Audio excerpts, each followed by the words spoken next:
আর আমগো মশা এত বেয়াদব না, আমগো গ্রামের মশা অনেক ভালো, কোনো রোগ জীবনে চড়ায় না, খালি একটু কামড়ায়। না মানে বুঝছি ভাইয়া, মানে বলতেছিলাম যে ভাইয়া মশা কামড়াইলে যদি একটু খানার ব্যবস্থা থাকতো।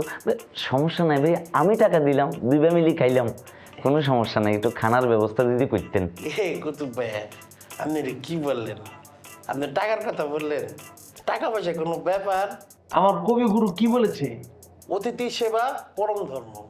হ্যাঁ, আপনার সেবা করার জন্য নিয়ে আসছি না? আপনার রূপচন্দন কপাল নিয়ে জন্মাইছেন, হাতে বানানো মুড়ি সারা রাত খাইবেন আর মশা মারবেন। লন, আর কিছু লাগবে? না ভাইয়া, আর কোনো কিছুর দরকার নেই, সব কিছুতে আছে ভাইয়া। আপনি যে কথা বলছিলেন তার চাইতে আরো বেশি ফ্যাসিলিটি, মানে আমি তো বুঝতেই পারি না যে জাস্ট একটা ঝাড়বাতি যদি লাগাই দেন তাহলে বালডাঙ্গা কেলাবেটা ভাইয়া পুরো 5 স্টার হোটেল হয়ে যাবে ভাইয়া। এটা ঠিক বলছেন। খুব কৃতজ্ঞতা ভাইয়া, খুব শুক্রিয়া। শোনেন ভাইয়া, রাতই তো একটা রাত কোনো মতন কাটাই ফেলেন, আর সকালবেলা কিন্তু আপনি বেমানি করবেন না, স্বার্থপরের মতো একলা নাস্তা করবেন না।